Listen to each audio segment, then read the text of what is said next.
Before doing this video, I didn't really understand what the boss fight name really meant, Aerodent, and then I looked at it again for like the 7th time and said it again, Aerodent. Aerodent.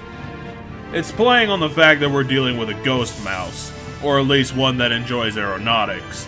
The character design, compared to Cat Bat, Something Rotten, and Cractus that came before it, Aerodent actually has a pretty good character design, mostly because it's not gross,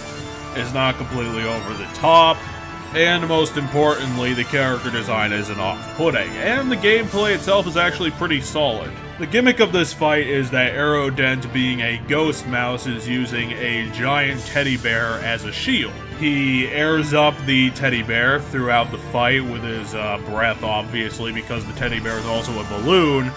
and in order to try and damage Wario, he tries to send down infinite minions who have spikes for butts. Wario then has to charge at and grab these enemies and throw them at Aerodent's teddy bear until the teddy bear has deflated enough for Aerodent to be on the bottom of the teddy bear or the balloon to flip over, and then Wario can deal out some damage. It's a pretty repetitive boss fight, but the addition of the game trying to throw flames down onto the ground that try to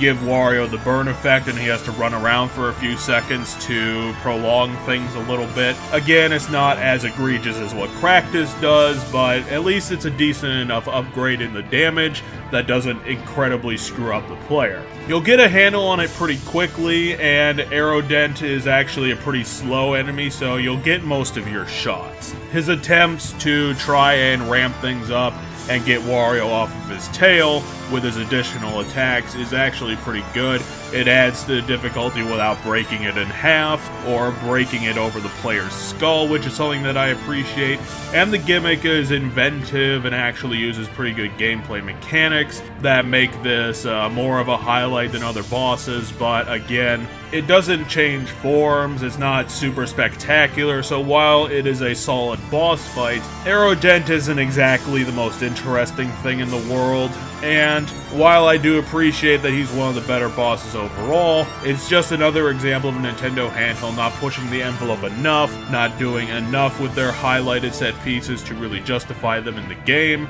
and probably just another place where they could have said, screw the whole thing, we're not having boss fights, we'll have giant puzzles or something, or some sort of giant end spectacular level or something, because Nintendo handheld keeps trying to do boss fights. From what we've seen, outside of only a couple cases in their last couple games, this is really the best that we're going to get from them, which is just disappointing that they can't put the talent from their level design into their boss design, but that's just an oversight that I think we're going to be having to deal with because they're just consistently mediocre.